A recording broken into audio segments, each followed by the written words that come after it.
안녕하세요. 절대값TV의 명품 PD 한PD입니다.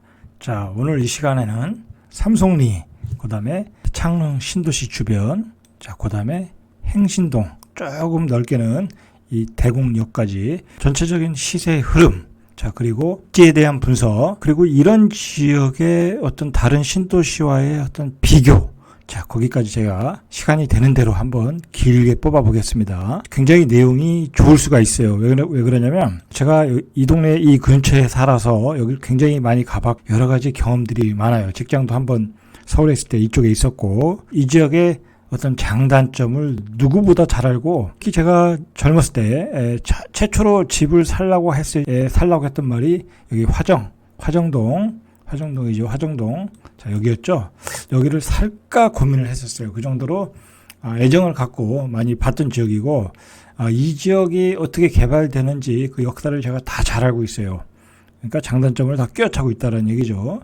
그리고 제가 은평구에 살 때 이 서운홍을 굉장히 자주 놀러 왔어요. 이 지역에 대한 어떤 지형적인 특성을 좀 잘 알고 있어요. 잘 들으시면, 특히 이제 내가 이 지역에 집을 사야 되겠다, 어느 정도 가격에 사야 되겠다 하고 계획이 있으신 분들은 어떤 그 입지 분석 차원에서 그렇게 한번 좀 들으셔도 도움이 많이 될 거예요. 일단은 제가 이 얘기부터 시작을 할게요.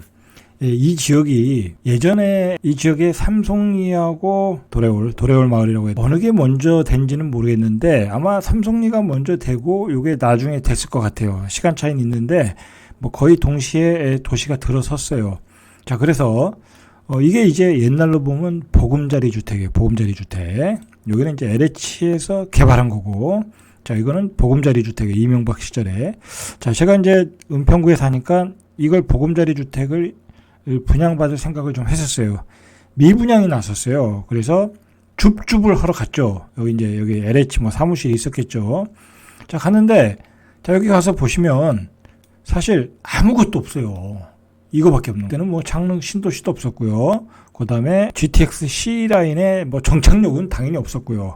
그리고 삼송리도 제가 보기에는 그 당시에 별로 한참 짓고 있는 중이었던 것 같아요. 그러니까 이거 하나밖에 없는 거야.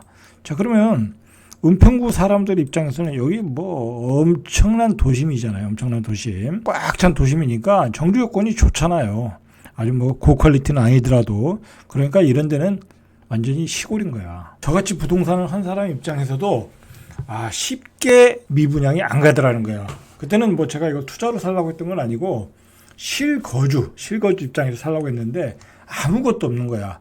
자, 그러나 뒤에 박근혜 정부 들어서 이제 굉장히 공격적으로 대출해주고 그러면서 많은 분들이 이 미분양을 사셨겠죠. 제가 알기로는 2억 후반대 또는 비싸야 3억 초반대로 갔어요. 이게 도래울이. 자, 이 도래울이 보시면은 35평 기준으로 해볼까요? 자, 이게 보시면은 2억 9천이잖아요. 그죠? 2014년에 2억 9천. 거의 분양가 했던 거죠. 2억 9천 하던 게 8억 5천까지 갔네요. 이렇게 급등을 했어요. 그럼 이거 제가 샀으면은 이렇게 먹은 거예요. 이렇게. 자, 세상 일은 알 수가 없는 거야. 여러분, 제가 이거를 살라고 여기에 GTX-C가 들어온다는 걸 알았을까요? 모르겠죠. 그냥 이거 한 2, 3천 가구 이거 하나밖에 없었던 거예요. 그러니까 도저히 이 가격에 살 수가 없는 거예요. 그건 어쩔 수가 없는 거야. 그냥 이거 사신 분들은 운이 좋았다. 이 가격에 팔았으면 운이 좋았다. 라고 생각하시면 돼. 자, 그러면 생각을 해보세요. 이게 지금 6억이 됐어요. 6억. 자, 이 밑에 가격에 비하면 싼 거는 아니죠. 자, 이거 전세 가격이 얼마인가 보죠. 이건 전세는 이거 6억은 말도 안 되는 거고, 이거는 제가 보기에는 어떤 자가점유 형태고, 제가 보기에는 적정가는 3억 정도, 현재는 3억 정도라고 봐요. 여기 5억을 줄 정도로 정주 여건이 그렇게 좋지는 않거든요. 자, 그리고 여기 잘 나가야 4억, 4억 5천 그렇거든요. 여기가 더 낫거든요. 살기는 지금 현재로 봐서는. 나중에 여기가 GTX C가 들었으니까 여기가 더 중심이 될 수는 있지만 현재는 여기가 전세 가격이 비싸다. 자, 그러면 이거는 전세가 잘해야 3억 5천, 3억 정도. 그러면 전세가율이 한 50%밖에 안 돼. 그럼 아직도 비싸다라는 거죠. 현재로는. 자, 그러나 이게 상황이 좀 달라질 수 있는 게 여기 GTX C 정착역이 들어오겠죠. 그죠? 한 이 정도 들어오겠죠. 이 정도. 한 이 정도. 여기 정도에 들어올 것 같아요. 보니까. 그럼 역세권이란 말이에요. 그러면 뭐 어느 정도는 가격 방어는 될 것 같아요. 한 뭐 예를 들어 떨어져봤자 한 5억 정도, 5억 정도 그 정도는 뭐 가격 방어가 되지 않겠냐, 뭐 그렇게 판단이 들어요. 자, 일단 그런 얘기부터 시작해보고, 자, 두 번째로 제가 이야기 드리고 싶은 게 뭐냐면 이 아파트 원흥 동일 스위트 7단지 이게 분양가가 얼마였냐면 이게 아마 4억 2천 정도 했어요. 정확히 기간 이전에 했는데 정확하게 기억을 하는데 이게 2대1이 안 됐어요.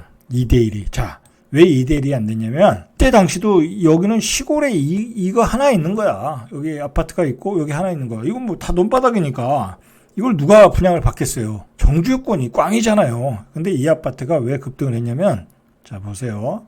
10억까지 갔어요. 제가 알기로는 10억 7천.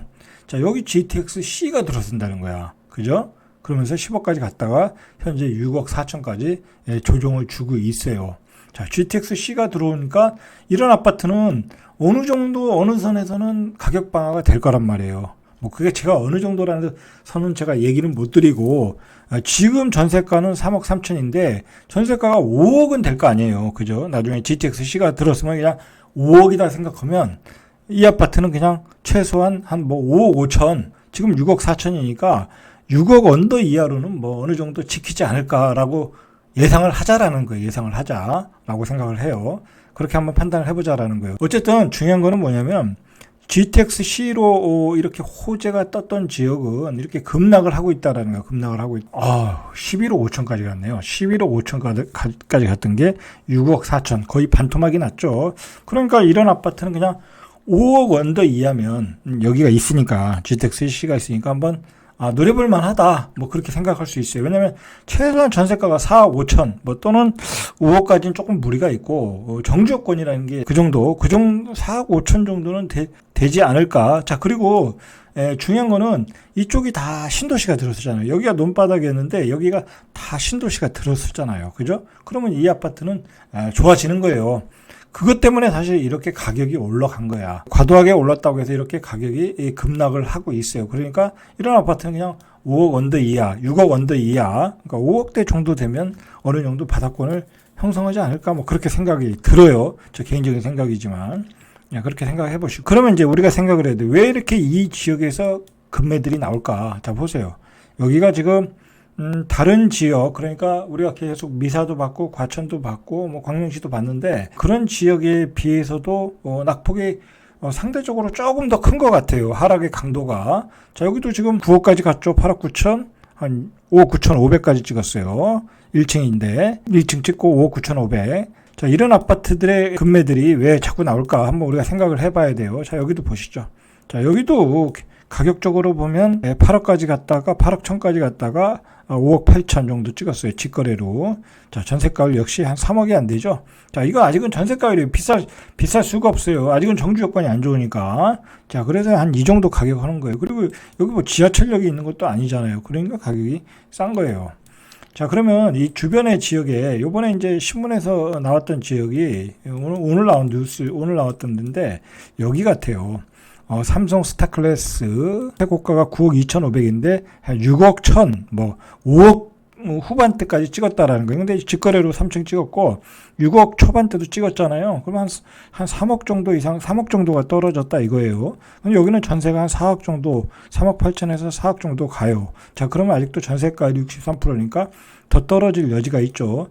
자, 그런데 제가 오늘 이 지역을 선정한 이유는 뭐냐면, 제가 이제 그 하남 미사가 굉장히 낙폭이 크고 앞으로도 조금 낙폭이 더 커질 수 있다. 미래의 매도 물량이 더 나올 수 있다라는 게 교산 신도시를 청약하는 사람들이 물건을 많이 내놓을 가능성이 있다고 그랬죠. 자, 그러면 여기 삼성도 마찬가지야. 자, 여기에 아파트들이 대충 2015년도에 졌잖아요. 그럼 9년 차, 이제 10년 차가 된단 말이에요. 그럼 여기 사시는 분들이 이걸 다 이익 실현을 하겠죠. 여기보다는 여기 3호선이 있어 괜찮지만은 상능 신도시가 더 낫잖아요.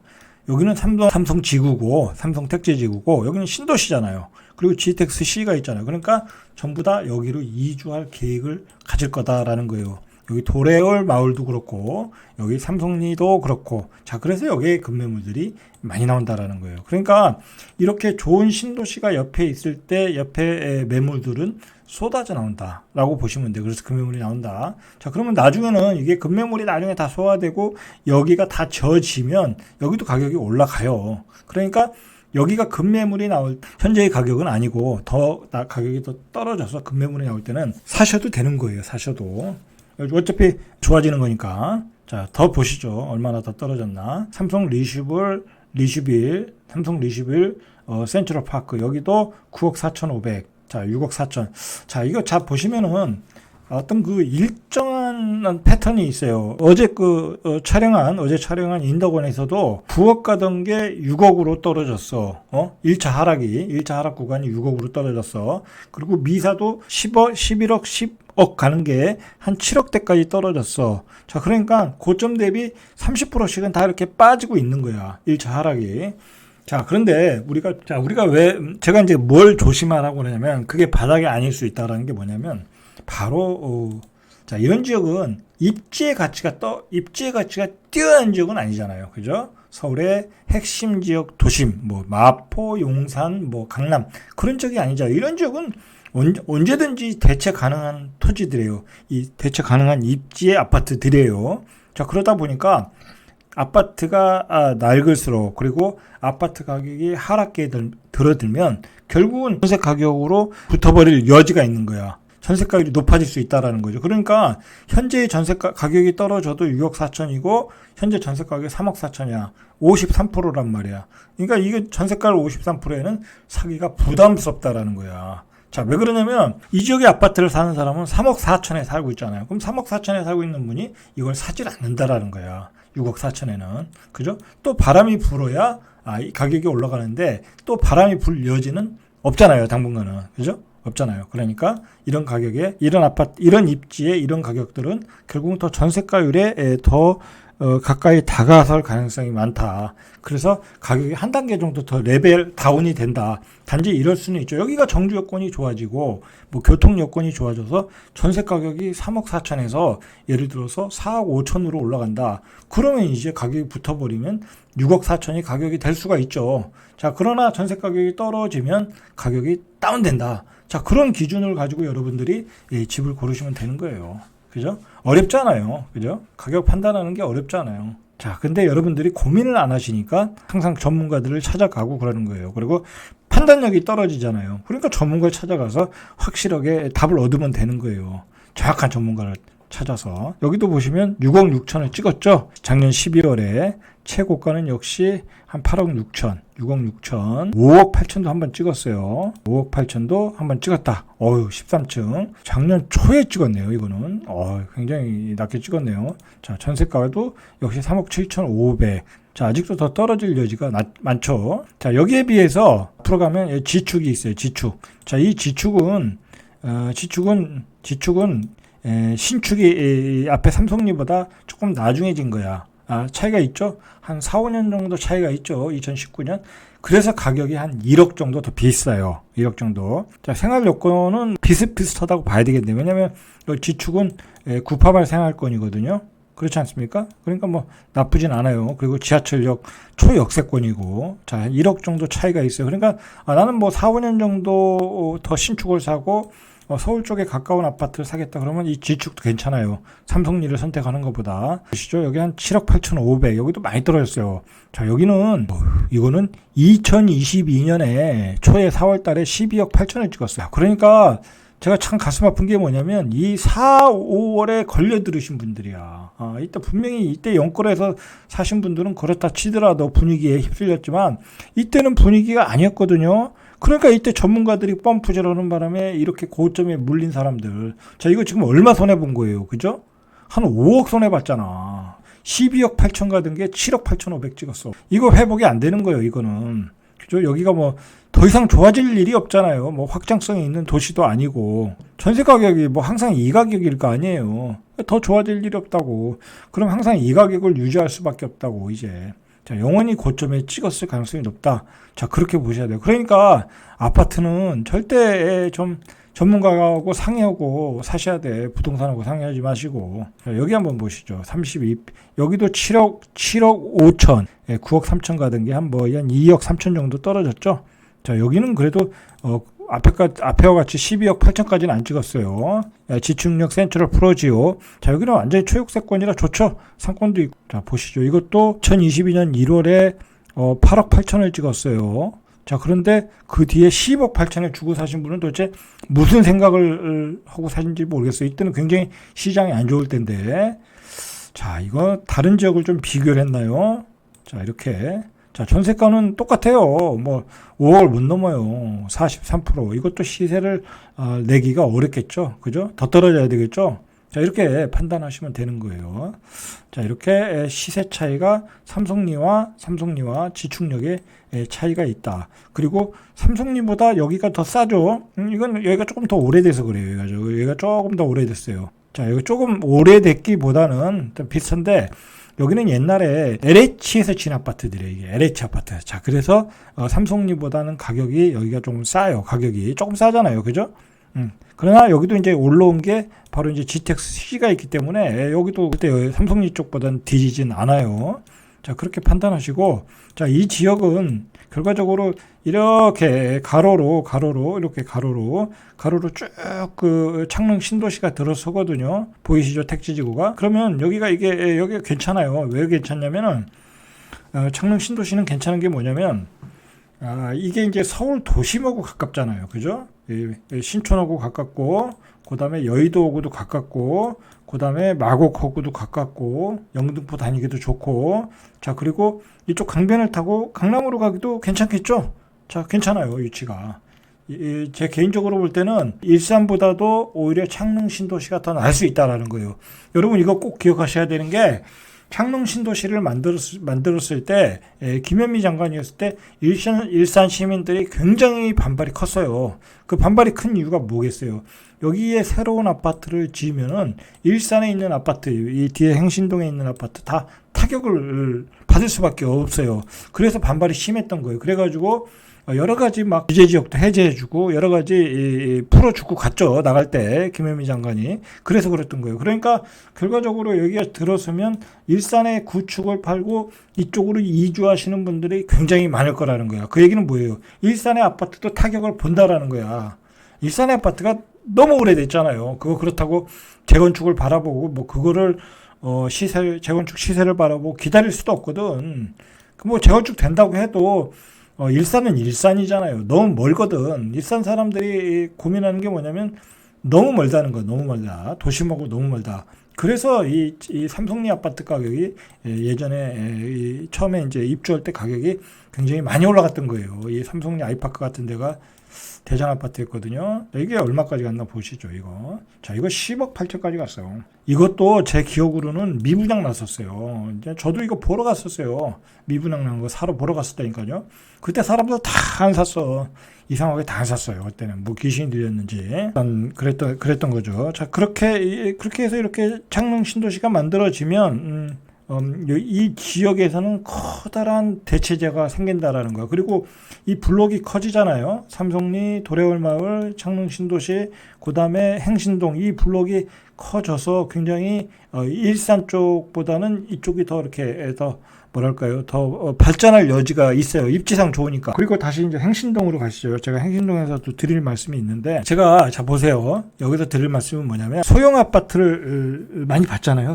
서울에, 상계동에, 그 다음에 구로구에, 그 다음에 금천동에, 그 다음에 등촌동, 강서구에, 보면 엄청난 버블이 깼었잖아요. 6억에서 8억까지 막 그렇게 갔잖아요. 특히 번동, 창동, 도봉구도 막 한 6억 가고 그랬잖아요. 그죠?